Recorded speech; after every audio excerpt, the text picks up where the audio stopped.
Azizlar, Guldasta informatsion musiqali dasturni to'g'ridan-to'g'ri jonli efirda tomosha qilmoqdasiz va bizda ajoyib bir mutaxassislarimiz bilan suhbat jarayonlari davom etadi. Albatta, bugun Guldasta dasturimizda o'ziga xos muhit hukmron, ya'ni sog'lom turmush tarzi haqida bir necha daqiqalar avval ajoyib bir suhbatni guvohi bo'lgan edingiz. Hozir esa aynan mana shu mavzuni davom ettirish imkoniyati bor. Umuman olganda bilasizmi, Humoyun, bugungi kunda har bir jabhada islohotlar ikki karra rivojlanmoqda. Ayniqsa Namanganda, chunki Namanganda ikkinchi uyg'onish davri boshlangan. Shu ma'noda aytishimiz mumkinki, tibbiyotdagi islohotlar eng muhimi inson qadri uchun tamoyil asosida amalga oshirilyapti. Yana bir muhim bosqichga o'tilmoqda tibbiyotda, ya'ni yangi tizim, tibbiy sug'urta tizimi joriy etilmoqda. Bu qanday tizim degan savol tug'ilishi tabiiy. Shuning uchun ham bizga mutaxassislar kelishgan. Ular bilan tanishtirib o'taman. Nuraliyev Aliyor viloyat sog'liqni saqlash boshqarmasi boshlig'ining birinchi o'rinbosari.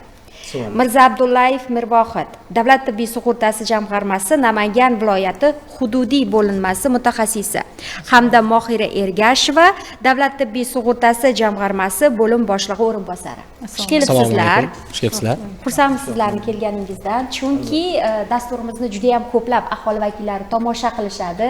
Eng muhimi, dasturimiz xalqchil tili bilan, o'sha xalqqa juda ham yaqinligi bilan o'ziga xos ahamiyatga ega. Shu ma'noda shifokorlarni, aynan tibbiyot tizimida ishlayotgan mutaxassislarni juda ham yaxshi ko'rishadi. Va aytishimiz mumkin, azizlar, qandaydir sizda savol tug'iladigan bo'lsa, SMS-larni bemalol berishingiz mumkin. Va yuqorida ta'kidlaganimizdek, aynan xo'sh, yangi tizim, ya'ni davlat tibbiy sug'urta tizimi joriy etilayotganligi haqida ma'lumot berdik. Bu qanday tizim? Bu nima bo'ladi? Mohiyati haqida suhbatlashsak. Assalomu alaykum, hurmatli teletomoshabinlar. Barchamizga ma'lumki, keyingi yillarda mana prezidentimiz tashabbuslari bilan tibbiyot sohasida islohotlarni jadal rivojlantirish, o'sha aholi salomatligiga e'tiborli bo'lish hamda xalq nazoratini o'sha salomatligini yaxshilash bo'yicha bir nechta reja tadbirlar, islohotlar yo'lga qo'yildi. Mana shu tariqasida prezidentimizning tashabbuslari bilan davlat tibbiy sug'urtasi mexanizmlarini joriy etish respublikamiz hududlarida bosqichma-bosqich yo'lga qo'yish boshlandi. Albatta, bu jarayonga katta tayyorgarliklar ko'rildi. Bu tizim aholiga hamda o'sha tibbiyot xodimlariga nima beradi degan savol bo'lsa, mana aholimiz uchun tizimda yaxshi imkoniyatlar yaratiladi. Ya'ni mablag' moliyaviy tomonidan qiyinchiliklarga uchramagan holda davlat tomonidan kafolatlangan bepul tibbiy xizmatdan bahramand bo'lish, ya'ni imkoniyati yaratiladi. Albatta, tibbiyot xodimlari uchun, umuman olganda tibbiyot tizimini ishlashi uchun tizimni raqamlashtirish, o'sha qog'ozbozliklar, har qanday navbatlarni oldini olish, o'sha shifoxonalarga bo'lgan ehtiyojlarni kamaytirish hamda ambulator profilaktik muassasalarda, ya'ni oilaviy poliklinika, oilaviy shifokorlik punktlarida oilaviy shifokorlar nazoratida bo'lgan o'sha hududda yashovchi aholimizni salomatligini doimiy nazoratini olib borish hamda kasalliklarni oldini olish, profilaktik ko'rik, skrining tadbirlarini o'tkazish nazarda tutilgan. Biz boya aytib o'tdikki, o'sha yangi tizim bo'yicha jahon tajribalarini o'rganish, o'sha boshqa xorijiy davlatlarda tibbiy sug'urta rivojlangan. Albatta, buni hammasini o'rganib, mana shulardan tajriba olgan holda davlat tibbiy sug'urtasi tizimini yaratdik va mana shuni bosqichma-bosqich hududlarda joriy etish boshlandi. Avvalambor bunday savol tug'ilishi mumkin: kim sug'urtalanadi-yu va qanday sug'urtalanadi? Albatta, bu tizimda respublikamizning barcha aholisi sug'urtalanadiki, mablag' talab etilmagan holda o'sha o'z hududida yashayotgan fuqaro hududidagi oilaviy poliklinikaga murojaat qilishi hamda elektron axborot tizimi orqali biriktirilishi lozim. Mana shu sug'urtalangan shaxs hisoblanadi hamda o'sha sug'urtalangan shaxs hisoblangan fuqaro bilan o'sha tibbiyot muassasasi o'rtasida bitim kelishuv imzolanadi. Mana shu bitim kelishuv ikkala tomonga ham o'z majburiyatlarini qo'yadi. Bu majburiyatlar fuqaro tomonidan bajariladigan ba'zi majburiyatlar, masalan, o'sha sog'lom turmush tarziga rioya etish, o'sha shifokor tavsiyalarini o'z vaqtida bajarish, profilaktik ko'rik va skrining tadbirlarida o'z vaqtida o'tish, ya'ni o'sha o'z salomatligiga o'zi javobgarlik hissini paydo qilish, ya'ni tibbiy madaniyatni oshirishga qaratilgan yo'nalish bo'lyapti.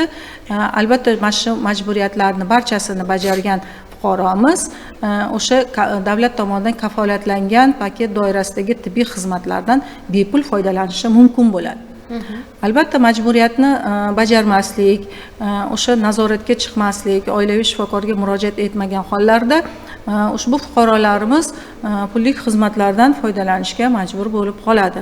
Mana shuning uchun hozirda biz jamg'arma xodimlari o'sha har bir hududlarda, viloyatlarda mana shu tizimni bosqichma-bosqich joriy etish bo'yicha albatta fuqarolar bilan targ'ibot ishlarini olib borish, fuqarolarga mana shu ma'lumotlarni yetkazish hamda bitim tuzishda har bir fuqaromizga o'z majburiyatlarini to'g'ri va yaqqol ko'rsatib berish, tushuntirish ishlarini olib bormoqdamiz. Aynan qanday majburiyatlar tushuntirilyapti? Mana shu hozir yuqorida man sanab o'tgan barcha majburiyatlar o'sha fuqaro tomonidan bajarilishi kelishi kerak bo'lgan albatta majburiyatlar, barcha majburiyatlar mana shu bitim kelishuvda tasdiqlangan, ko'rsatilgan va bu ikki tomonlama imzolanadigan bitim kelishuvdir. Albatta ikkinchi tomon, ya'ni tibbiyot muassasasini o'sha oilaviy shifokori ham majburiyatlari bor. Ya'ni o'sha ko'rsatilayotgan tibbiy xizmatlarni sifatli bo'lishiga, o'z vaqtida yordam ko'rsatilishi, dori-darmon ta'minoti bilan ta'minlanishi, mana profilaktik va skrining ko'riklardan o'z vaqtida bemorlarni o'tkazish kabi majburiyatlar bor. Agar u o'sha murojaat qilayotgan fuqaro ana shu savol-javob jarayondan o'tsa, demak u kafolat paketiga ega bo'ldi degani. Ega bo'ldi degani. Rahmat.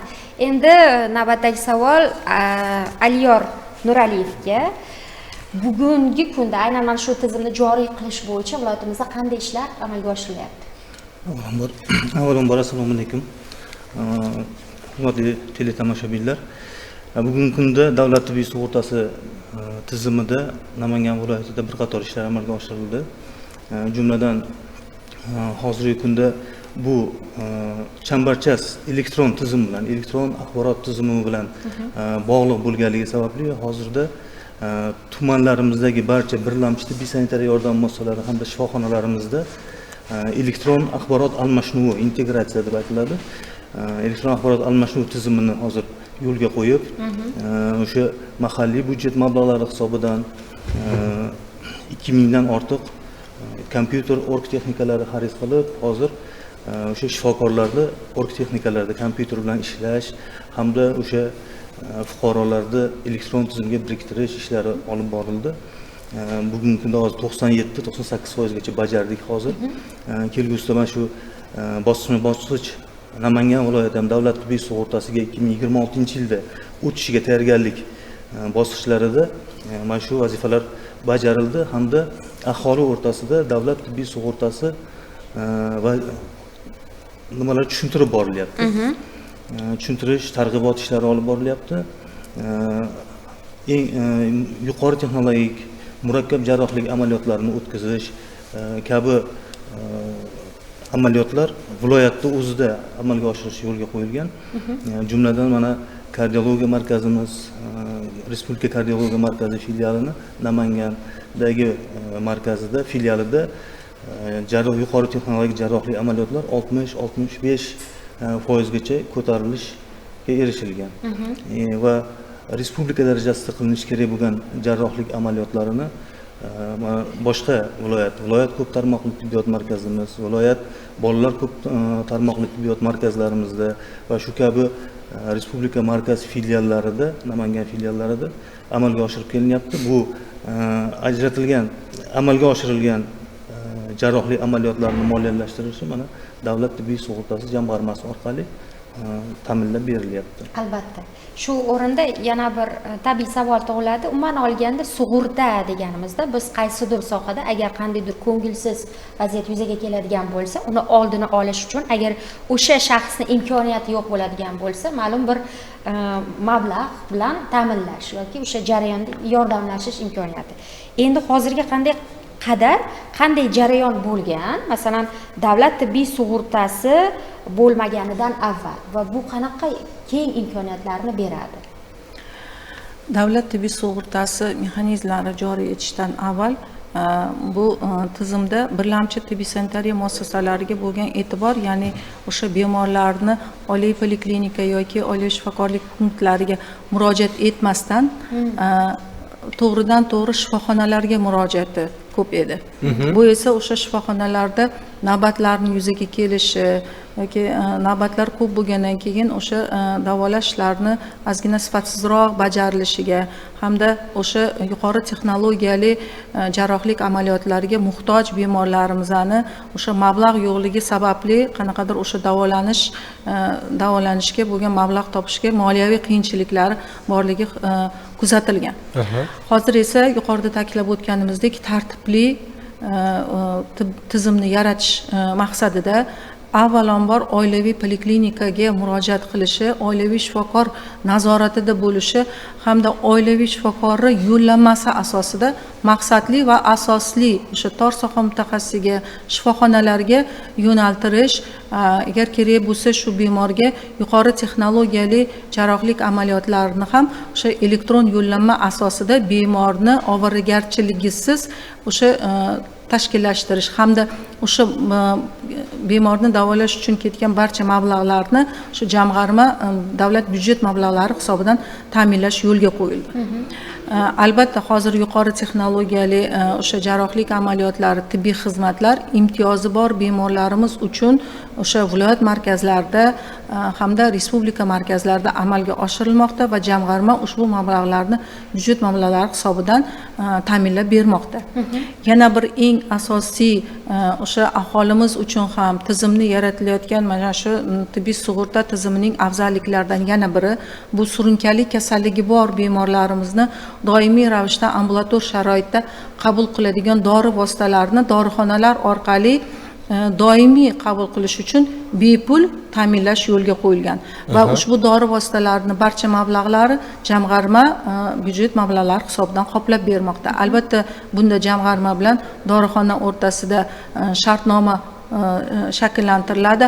Albatta shartnoma bo'lgandan keyin bu o'sha shartnoma ikki tomonlama shartnomaning a'zolarining majburiyatlari bor. Dorixona bu uchun majburiyati albatta o'sha yerda sifatli dori vositasini yetkazib berish, o'z vaqtida yetkazib berish kabi majburiyatlarni olgan. Bu bilan biz o'sha surunkali kasalligi bor bemorlarni sog'lomlashtirish, o'sha xurujlarni, nogironliklarga olib keladigan og'ir asoratlarni oldini olish hamda bemorlarimizni o'sha sifatli dori vositalar bilan ta'minlash hamda bu bepulligi bo'lganligi uchun o'sha hamma surunkali kasalligi bor, u imtiyozlimi, imtiyozsizmi yoki ishlovchi, ishlamaydigan barchaga surunkali kasalligi bor bemorlarga bepul ta'minlash yo'lga qo'yilmoqda. Bu reimbursatsiya tizimi juda katta o'sha ahvolni sog'lomlashtirishga ahamiyatli. Mana hozir kafolat paketi haqida gap ketdi. Demak, har qanday sog'lom inson ham o'zi yashab turgan hududda o'sha oilaviy poliklinikaga chiqib buni amalga oshirishi mumkin. Allaqachon mutaxassislarning xabari bor bundan va bu mutlaqo bepul. Bepul. Qandaydir to'lovlari yo'q. Hech qanaqa to'lov yo'q. Albatta faqat biriktirilishi kerak. O'z yashash hududidagi doimiy ro'yxatdagi emas, doimiy yashash hududidagi oilaviy poliklinikaga borib, elektron axborot tizimiga biriktirilishi kerak va o'zini oilaviy shifokori nazoratida bo'lishi kerak. Bu birinchidan, bu bepul, hech qanaqa to'lovlarsiz. Albatta, bo'yi yuqorida ta'kidlab o'tganimizdek, bitim imzolanishi va bu bitimdagi majburiyatlarni albatta bajarishi shart. Bajarilgan taqdirda bu bepul, to'liq bepul tibbiy xizmat kafolatlangan paket doirasida to'liq bepul ta'minlanadi. Bu savolni bejizga bermadim, chunki biz maqolalarda yoki ijtimoiy tarmoqlarda ko'ramiz o'sha ayrim bir mamlakatlarda oddiygina bir a'zosini, masalan, burnini qandaydir operatsiya qildiradi va maxsus sug'urtalaydi. Agar qandaydir ko'ngilsiz voqea bo'ladigan bo'lsa, qandaydir tashkilot unga pul ajratib beradi va qaytadan bekorga bo'lishi mumkin. Demak, bizda tibbiyotdagi islohotlar shu qadar inson qadri uchun degan tamoyilni shu yerda his qilishimiz mumkin. Qanchalik bepul va bu ahamiyatli jarayon. Va shu ma'noda yana navbatdagi mutaxassisimiz Mirza Abdullayev Mirvohid akaga yuzlangan bo'lardik. Umuman olganda nafaqat bu tibbiy sug'urtani joriy etish va siz faoliyat olib borayotgan tashkilotdagi boshqa bir masalalar, faoliyat, jarayonlar haqida ham qanaqa bir ma'lumotlarni yetkaza olasiz? Yana bir bora assalomu alaykum. Haqiqatda to'g'ri savol berib o'tdingiz. Asosiy ma'lumotlarni hamkasblarim berib o'tishdi. Albatta bizda davlat tibbiy sug'urtasi mexanizmlarini joriy etishga tayyorgarlik dasturi doirasida joriy yil boshidan bevosita viloyat shifoxonalarida moliyalashtirishni yangi modeli joriy qilingan. Ya'ni bevosita viloyat shifoxonalari davolangan bemorlarni davolanganlik holati bo'yicha ularni tashxisi davolangan kunlari bo'yicha moliyalashtirishga o'tilgan. Xuddi shu bo'yicha amaliy ishlar olib borilmoqda. Ya'ni bemorlarga to'g'ri tashxis qo'yish, ularni davlat tomonidan kafolatlangan tibbiy yordam hajmi bilan qamrab olish uchun qaysi tekshiruvlarni o'tkazish kerak, qaysi dori vositalarini buyurish kerak, shular bo'yicha bevosita amaliy yordam berib kelinmoqda. Bundan tashqari hozir Mohira opa aytib o'tgandek, kelgusi yildan reimbursatsiya dasturi joriy etish rejalashtirilgan. Ya'ni xalqimizni qiynab kelayotgan surunkali kasalliklar bor. Gipertoniya kasalligi, qandli diabet, bronxial astma kabi surunkali doim dori ichib yurishga muhtoj fuqarolarimiz, bemorlarimiz bor. Xuddi shu bemorlarimizni bevosita birlamchi tizimda ularga xizmat ko'rsatuvchi poliklinikadagi yo oilaviy shifokorlik punktidagi shifokorlar bilan birgalikda ularni elektron ro'yxati shakllantirilmoqda. Bundan tashqari shu tibbiyot muassasalariga yaqin hududlardagi dorixonalar bilan ularni holati shu kafolatli paketlarga kirgan dori-darmonlar bilan ta'minlanganligi o'rganilmoqda. Bu kelgusida xuddi shu surunkali kasalligi bor bo'lgan bemorlarimizni bepul kafolatlangan dori vositalari bilan ta'minlash imkonini beradi. Endi to'g'risini aytish kerak, qaysidir paytda bemorni dorini olishga imkoniyati bo'lmaydi. Bu mablag' jihatdan bo'lishi mumkin yoki imkoniyat jihatdan esdan chiqib qoladi, boshqa bo'ladi. Bevosita reimbursatsiya tizimiga o'tganda surunkali kasallikka chalingan bemorni dori qabul qilayotgani xuddi o'sha bemorga xizmat ko'rsatuvchi oilaviy shifokorda ko'rinib turadi. Ya'ni bemor haqiqatda shifokor tomonidan buyurilgan dorini borib xarid qildimi, xarid qilmadimi? Mablag' davlat tibbiy sug'urta jamg'armasi tomonidan qoplab beriladi. Bemor har oy davomida xuddi shu shifokor buyurgan dorilarni iste'mol qilib borishi kerak. Keyingi oyda borganda bemorning holatini qay darajada o'zgarganiga qarab boyagi dorini miqdori ko'paytirilishi yoki kamaytirilishi yoki boshqa doriga almashtirib berilishi mumkin. Xuddi shu jihatdan biz aholi bilan bevosita targ'ibot tashviqot ishlarini olib boryapmiz hamda shifokorlarga shu kafolatlangan tibbiy yordamni aholimizga xizmat qilish yuzasidan amaliy yordam seminarlarini o'tkazib kelmoqdamiz. Rahmat katta deymiz. Haqiqatdan ham kerakli muhim tavsiyalarni berdingiz va yana bir jihatga e'tibor qarataylik. Umuman olganda tibbiyotdagi eng muhim jarayon bu xalqimiz tilida kasallikni davolagandan ko'ra oldini olgan ma'qul deyiladi. Kasal bo'lmasligi uchun yoki bo'lmasa insonlarni tibbiy madaniyati oshishi uchun deymizmi yoki sog'lom turmush tarziga amal qilish uchun. Baribir sizlar monitoring qilasizlar-da, tepada turib qayerda nima qilish kerak degan savolga yaxshigina bir fikringiz va uning uchun loyihangiz tayyor bo'lib boradi ish jarayonida. Shu ma'noda aytmoqchimanki, bugun viloyatimizda tibbiy madaniyat qay darajada oshdi, qay darajada odamlar o'sha sog'lom turmush tarziga amal qilish kerakligi haqida o'ylamoqdalar va bunga amal qilishyapti va aynan shunday yashashlari uchun qanaqa bir qiziqarli va ta'sirli tadbirlar, tashviqot tadbirlari amalga oshirilyapti. Juda ham to'g'ri savol berdingiz.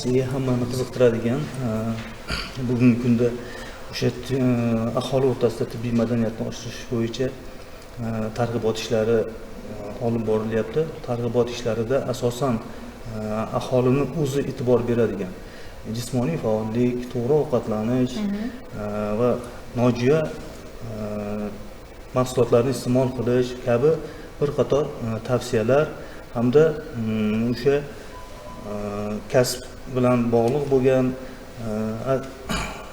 nevrologik asab kasalliklari yoki boshqa kasalliklarni oldini olish maqsadida, bundan tashqari mana aholi o'rtasida eng ko'p uchraydigan yurak qon tomir kasalliklari, qandli diabet kasalliklarini oldini olish borasida aholi orasida to'g'ri ovqatlanishni targ'ib qilish bo'yicha patronajlar bilan to'liq qamrab olishni rejalashtirganmiz, amalga oshirilyapti va o'sha mana hozir aytib o'tgan reimbursatsiya dasturi, ya'ni o'sha aholini, surunkali kasalligi bor aholini dori bilan ta'minlashda ertangi kunda unda asoratlarni oldini olish maqsad bo'lgan asosiy maqsadimiz.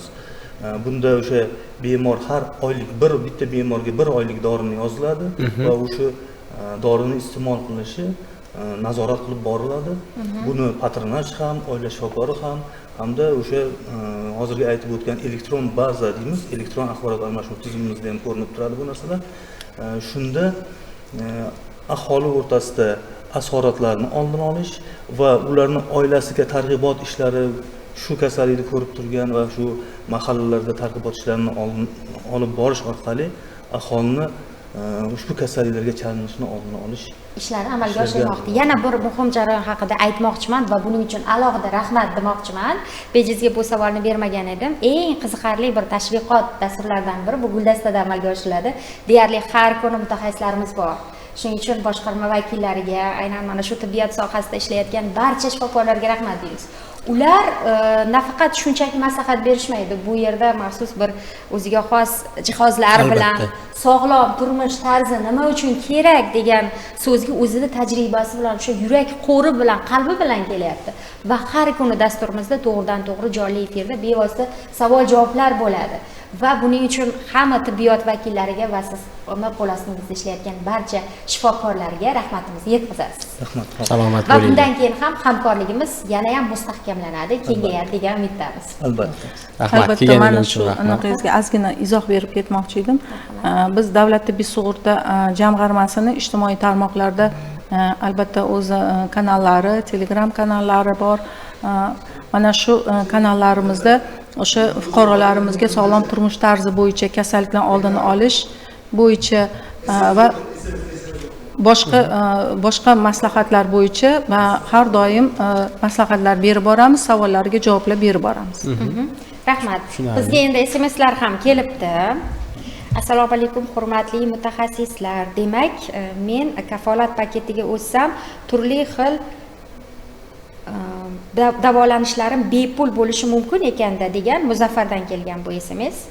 Kafolat paketini Albatta, o'sha fuqaromiz o'zini yashash joyidagi oilaviy shifokorlik punkti yoki bo'lmasa oilaviy poliklinikasiga murojaat qilib elektron axborot tizimiga biriktirilgandan so'ng oilaviy shifokorini nazorati ostida barcha tibbiy xizmat sog'lig'i bo'yicha kerakli bo'lgan barcha tibbiy xizmatlarni bepul olishi mumkin. Faqat oilaviy shifokori yo'llanmasi asosida. Yoki faqat oilaviy shifokori yo'llanmasi. Agar tor soha mutaxassisi yoki shifoxonaga ehtiyoji bor bo'lsa, oilaviy shifokori yo'llanmasi bilan. Agar ambulator sharoitda davolanish imkoniyati bor bo'lsa, buni oilaviy shifokor o'zi amalga oshiradi. Rahmonjondan kelgan. Assalomu alaykum. Bizda yurak kasalligi bor oilamizda. Onam yuraklari kasal. Ularni yuraklarini operatsiya qilish uchun qo'shimcha mablag'ni qayerdan so'rasak bo'ladi? Rahmonjondan kelgan. Bu boya ta'kidlab o'tganimizdek, imtiyozli qatlam, chunki onalar menimcha nafaqaxo'r bo'lsalar kerak, pensioner, imtiyozli qatlamga kiradigan bo'lsalar, bu yuqori texnologiyali operatsiyaga muhtoj, jarrohlik amaliyotiga muhtoj bemorlar o'sha oilaviy shifokoriga murojaat qilishi, oilaviy shifokor tomonidan to'liq tekshiruvdan o'tgandan keyin bizni elektron axborot tizimimizga yuklatilgan MIS programmamiz orqali elektron yo'llanma bilan viloyat markaziga yo'naltiradi. Viloyat markazi mutaxassislari ushbu bemor hujjatlarini barchasini o'rgangan holda, bunda bemor borish shart emas, bemorni hujjatlarini o'rgangan taqdirda xulosa qilinadi viloyat markazida yoki bo'lmasa agar viloyat markazida buni ilojisi bo'lmasa respublika markaziga elektron tarzda yo'naltiriladi. Yana ham yengillashgan. Yana ham yengillashgan. Bunda bemorni ishtiroki shart emas. Bunda oilaviy shifokor barchasini kiritadi hamda o'sha respublika markazi o'sha yo'nalish bo'yicha amaliyotni oshiruvchi respublika markazidan o'sha bemor qachon o'sha markazga yoki shifoxonaga borib yotishi hamda davolanib bo'lgandan keyin uni barcha hujjatlari jamg'armaga taqdim etiladi, jamg'arma mablag'ini o'tkazib beradi. Sodiqjondan kelgan tibbiyot sug'urtasi vakillariga biz yura olmay qolgan akamizga o'sha kreslo olishmoqchi ekan. Uning uchun qanday murojaat qilishimiz kerak? Kimga murojaat qilishimiz kerak? Ijtimoiy bo'lim. Bu bo'yicha hozir ijtimoiy agentlik, Ijtimoiy himoya milliy agentligi ijtimoiy himoya milliy agentligi filiallari bor hamda o'sha Namangan viloyatida faoliyat ko'rsatadi. Ushbu bemorlarda hujjatlari va ularda o'zi ijtimoiy patronajlari bor, o'sha mahallasiga qaraydigan. O'sha patronajlarga murojaat qilinadigan bo'lsa, zaruriy hujjatlar to'planadi va viloyat agentligi rahbariyatiga taqdim etilgandan keyin ishchi komissiya ko'rib chiqib, uni ta'minlash chorasini ko'riladi. Rahmat deymiz. Menimcha savollar tugadi. Menimcha siz bergan savollarga to'liq javob oldingiz. Savollar uchun ham, javob uchun ham katta rahmat. Bevosita ishtirok uchun, qimmatli vaqtinglarni ayamasdan kelganinglar uchun rahmat aytamiz. Bugun dasturimiz orqali aynan mana shu yangi tizim albatta aziz teletomoshabinlarimizga demak yetarlicha tushuntirib berildi degan umiddamiz va yaxshigina ko'nikma hosil bo'ldi. Demak, anchagina qulaylik bu degani, anchagina qulaylik. Yurtdoshlarimiz har xil bir sarsongarchiliklardan, qo'pol qilib aytganda, sarsongarchiliklardan xalos bo'lgan holda bitta yagona tizim, yagona platforma orqali demak mana shunday muammolarga albatta bemalol yechim topishlari mumkin bo'ladi. Rahmat. Rahmat. Azizlar, Guldasta dasturi davom etadi. Ko'rsatuvimizda hozir reklamaga navbat. Marhamat.